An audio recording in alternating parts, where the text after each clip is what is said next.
So ఇవాళ ఒక కీలకమైనటువంటి అంశాన్ని మీతో చర్చించడానికి రావడం జరిగింది. ఏంది ఆ అంశము అంటే, చాలా వీలైతే ఒక పెన్ను పేపర్ పెట్టుకోండి. నేను చెప్పేటువంటి అంశం చాలా కీలకమైనటువంటి అంశం. మీరు చూసిరు చాలా పత్రికలలో బీసీ ఉద్యమాల గురించి కానీ, బీసీ మేధావులు బీసీ రైటర్స్ రాసే ఆర్టికల్స్ని కానీ, లేదంటే బీసీ భావజాల వ్యాప్తికి సంబంధించినటువంటి ఏ సమాచారాన్ని కూడా పత్రికలు మ్యాక్సిమం హైడ్ చేస్తాయి. టీవీ ఛానల్ అయితే అసలు పట్టించుకోవు. సో ఎందుకు ఇలా జరుగుతుంది? అసలు ఏంది ఈ దేశంలో మీడియా పరిస్థితి ఏంది? మనం చాలా చూసినాం. భారతదేశానికి 4 పిల్లలుగా, 1 శాసన వ్యవస్థ, 2 కార్యనిర్వాహక వ్యవస్థ, 3 న్యాయ వ్యవస్థ, 4వది 4th ఎస్టేట్గా మీడియా వ్యవస్థ ఉంది. సో ఫస్ట్ ఈ మూడిటి గురించి, శాసన వ్యవస్థ గురించి, తర్వాత కార్యనిర్వాహక వ్యవస్థ గురించి, తర్వాత జ్యుడిషియరీ గురించి, ఈ మూడిటి గురించి కొద్దిగా మనం చూసుకున్న తర్వాత అసలు మీడియాకు పోదాం. మీడియాకు పోయిన తర్వాత తెలంగాణ రాష్ట్రంలో ఉన్నటువంటి బీసీ ఉద్యమం కాడికి వద్దాం. చాలా కొద్దిగా ఇన్డెప్త్గా ఉంటుంది.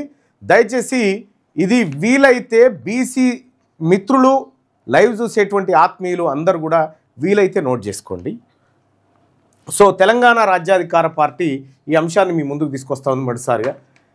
ఇది భారత ప్రజాస్వామ్య దేశానికి మూలంగా నిలిచే 4 స్తంభాలు ఇవి. 1 శాసన వ్యవస్థ, లెజిస్లేచర్, ఆ తర్వాత కార్యనిర్వాహక వ్యవస్థ ఎగ్జిక్యూటివ్, అంటే తర్వాత న్యాయ వ్యవస్థ జ్యుడిషియరీ, ఆ తర్వాత మీడియా.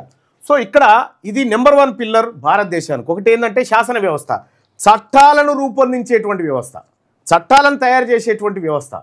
పార్లమెంటు, శాసనసభలు, శాసన మండలిలు ఇవన్నీ కూడా ఈ ఫస్ట్ ఎస్టేట్లోకి వస్తాయి. శాసన వ్యవస్థలో ఫస్ట్ పిల్లర్. సో వీళ్ళు తయారు చేసినటువంటి చట్టాలను అమలు చేసేటువంటి కార్యక్రమం ఎవరు చేయాలి? కార్యనిర్వాహక వ్యవస్థ, అధికారులు చేస్తారు. ఇందులో ఎవరెవరు ఉంటారు అనేది మళ్ళీ చెప్తా. వీళ్ళు చేసేటువంటి చట్టాలను వీళ్ళు అమలు చేస్తారు. అమలు చేస్తున్నటువంటి చట్టాలు రాజ్యాంగబద్ధంగా ఉన్నాయా లేవా అని పరిశీలించాల్సింది న్యాయ వ్యవస్థ. So first pillar, second pillar, third pillar, 4th pillar. ఈ 4th పిల్లర్ పరిస్థితి ఏంది అని అంటే, ఇది మీడియా.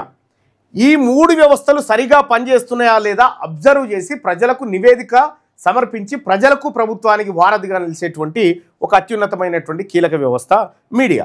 సో ఇక్కడ మనం గమనించాల్సింది ఏంటంటే, శాసన వ్యవస్థ చట్టం చేస్తుంది, రెండోది అధికారులు ఆ చట్టాన్ని ఇంప్లిమెంట్ చేస్తారు. వీళ్ళు చేసిన చట్టం, వీళ్ళు అమలు చేస్తున్నటువంటి చట్టం ఇది న్యాయ సూత్రాలకు అనుగుణంగానే ఉందా, రాజ్యాంగ పరిరక్షణలోనే ఉందా అనేది న్యాయ వ్యవస్థ చూస్తుంది. వీటిలో ఏమైనా లోపాలు ఉన్నాయా అనేది మీడియా చూస్తుంది. ఈ 4th ఎస్టేట్ మధ్యలో జరుగుతూ ఉంటుంది. సో ఇక్కడ ఒక్కొక్క ఎస్టేట్ గురించి చూద్దాం. ఈ 4 పిల్లర్లు ప్రజాస్వామ్యానికి ఇవి 4 పిల్లర్లు. ఈ పిల్లర్లలో బీసీల పిల్లర్ ఎక్కడుంది, బీసీలకు ఏ పిల్లర్లో ఏముంది ఒకసారి చూద్దాం. ఫస్ట్ శాసన వ్యవస్థకు సంబంధించినటువంటి చూద్దాం. శాసన వ్యవస్థ అంటే ఇది చట్టాలు తయారు చేసే సంస్థ. ఉదాహరణకు పార్లమెంటు. ప్రస్తుతం పార్లమెంట్లో 543 మంది ఎంపీలు ఉన్నారు. ఈ 543 మంది ఎంపీలలో ప్రస్తుతం బీసీ ఎంపీలు ఎంతమంది ఉన్నారంటే 138, అంటే 25.4% ఉన్నారు. 25.4% అంటే కేంద్ర ప్రభుత్వం బీసీల దయాదాక్షిణ్యాల మీద ఆధారపడి లేదు. చాలా తక్కువ మంది, 25% మంది మాత్రమే బీసీ ఎంపీలు ఇప్పుడు ఉన్నారు. అంటే 138 మంది ఉన్నారు. అంటే ఫస్ట్ పిల్లర్లో బీసీలకు ఏమీ లాభం లేదు, అన్యాయం జరిగింది ఫస్ట్ పిల్లర్లో. సెకండ్ పిల్లర్ చూద్దాం.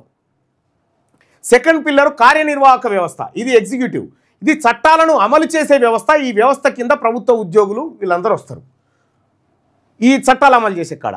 ఈ కార్యనిర్వాహక శాఖలోని టాప్ 70 విభాగాలు, భారతదేశంలో టాప్ 70 విభాగాలు తీసుకుందాం. టాప్ 70 విభాగాలు తీసుకుంటే టాప్ 70 విభాగాల్లో మొత్తం 322 మంది ఉన్నతాధికారులు ఉన్నారు. ఈ 70 విభాగాల్లో మొత్తం 322 మంది ఉన్నతాధికారులు ఉన్నారు, టాప్ ఆఫీసర్స్, ఉన్నతాధికారులు. ఇందులో ఎవరెవరు ఎంతమంది ఉన్నారనేది చూద్దాం. సెకండ్ పిల్లర్లో మొత్తం 322 మంది ఉన్నతాధికారులు ఉంటే అందులో ఓసీ వర్గానికి చెందిన వాళ్ళే 254 మంది ఉన్నారు. 322లో 254 మంది అప్పర్ క్యాస్ట్ వాళ్ళే, పెద్ద కులం వాళ్ళే, మనల్ని లేరు. బీసీలు ఎంతమంది ఉన్నాయా అంటే 329లో కేవలం 39 మంది ఉన్నారు. ఇక ఎస్సీ వర్గానికి చెందిన ఉన్నతాధికారులు ఎంతమంది ఉన్నారంటే 15 మంది ఉన్నారు. ఎస్టీ వర్గానికి చెందిన ఉన్నతాధికారులు ఎంతమంది ఉన్నారంటే 13 మంది ఉన్నారు. అంటే మొత్తం 100 మంది టాప్ ఉద్యోగులు తీసుకుంటే 179% మంది అప్పర్ క్యాస్టులే. రెడ్లు, వెలమలు, బ్రాహ్మణు, బనియా వీళ్ళు 79% ఉన్నారు. ఈ బీసీలం తెలంగాణనేగా దేశంలోనే 152% ఉన్నారు అని చెప్పి మండల్ కమిషన్ చెప్పినటువంటి బీసీల జనాభాకు అనుగుణంగా బీసీలకు ఎంతమంది ఉండాలి, ఎంతమంది ఆఫీసర్లు ఉండాలి? వీళ్ళు దాదాపుగా 161 మంది ఉండాలి, లేదంటే 170 మంది ఉండాలి. 170 మంది బీసీ ఆఫీసర్లు ఉండాల్సినటువంటి సెకండ్ ఎస్టేట్లో 39 మంది ఉన్నారు. వీళ్ళు ఎంతమంది ఉండాలి? వీళ్ళు గట్టిగా కొడితే 30 మంది కూడా ఉండదు, కానీ వీళ్ళు 254 మంది ఉన్నారు. ఇక ఎస్సీలు అయితే అధ్వానం 5% ఉన్నారు, ఎస్టీలు 4% ఉన్నారు. ఇది సెకండ్ ఎస్టేట్లో బీసీల ప్రాతినిధ్యం. ఇక్కడ కూడా బీసీలకు అన్యాయం జరిగింది. ఫస్ట్ ఎస్టేట్లో జరిగింది, సెకండ్ ఎస్టేట్లో జరిగింది. ఇక థర్డ్ ఎస్టేట్ న్యాయ వ్యవస్థ. ఈ న్యాయ వ్యవస్థలో బీసీల పిల్లర్ ఏమైనా ఉందా అంటే చూద్దాం. చట్టాల అమలు సరైనదేనా అని పరిశీలించి న్యాయం చేసే వ్యవస్థ. భారత న్యాయ వ్యవస్థలో హైకోర్టు జడ్జీలకు సంబంధించిన సమగ్ర వివరాలు ఒక్కసారి చూద్దాం. 2025 నాటికి మొత్తం భారతదేశంలో హైకోర్టులు ఉన్నాయి కదా. Hyderabad high court, Amaravati high court, Bombay high court, Jabalpur high court, Chennai high court, ఆ తర్వాత పాట్నా హైకోర్టు, ఢిల్లీ హైకోర్టు, ఇట్లా హైకోర్టులు ఉన్నాయి కదా. ఈ హైకోర్టులలో న్యాయం తీర్పులు చెప్తున్నటువంటి జడ్జీలు ఎవరు? ఈ లెక్కలు 2025 నాటికి ఒకసారి చూద్దాం. మొత్తం 1100 మంది జడ్జీలు ఇప్పుడు పనిచేస్తూ ఉన్నారు. ఎంతమంది?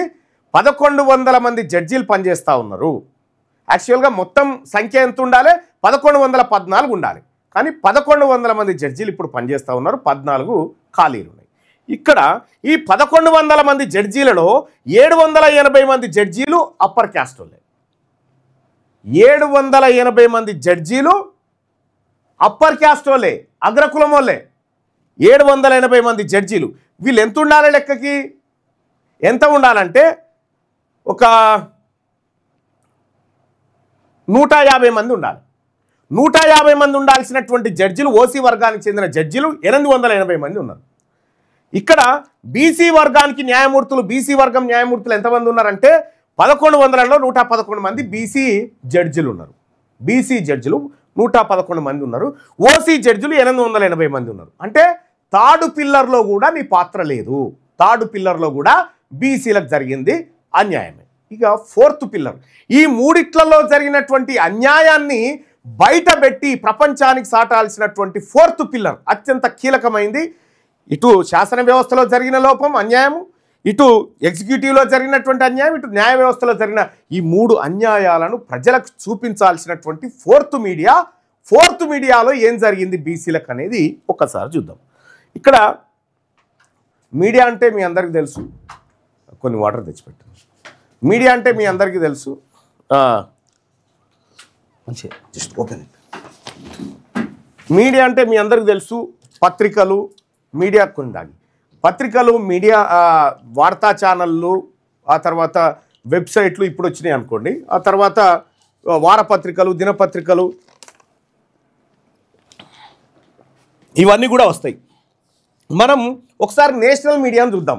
ఈ ఫోర్త్ ఎస్టేట్లో బీసీల ఎస్టేట్ ఏమన్నా ఉందా ఒక్కసారి వీటిని పరిశీలిద్దాం. ఇది మీడియా, నేషనల్ మీడియా ఎవరి చేతిలో ఉందో ఒకసారి చూసుకుందాం. Fourth estate NDTV 24/7 Gautam Adani చేతిలో ఉంది. ఆయన బనియా వైశ్య సామాజిక వర్గం ఓసీ. ఈటీవీ నెట్వర్క్ రామోజీరావు చేతిలో ఉంది. ఆయన కమ్మ సామాజిక వర్గం ఓసీ. సాక్షి టీవీ వైఎస్ జగన్మోహన్ రెడ్డి చేతిలో ఉంది. రెడ్డి సామాజిక వర్గం OC. Republic TV Arnab Goswami బ్రాహ్మణ సామాజిక వర్గం ఓసీ. కలంజర్ టీవీ కనిమొలి ఇవ్యంగా బ్రాహ్మణ మిశ్రమం కలిసి ఉంది, ఇది ఓసీ. ఆ తర్వాత పీటీసీ న్యూస్, ఆ తర్వాత సుఖ్బీర్ సింగ్ బాదల్ జాట్ ఆయన. ఆ తర్వాత Kranti TV OC. Pride East OC. Mathrubhumi Nair OC. Network 18 digital OC Mukesh Ambani.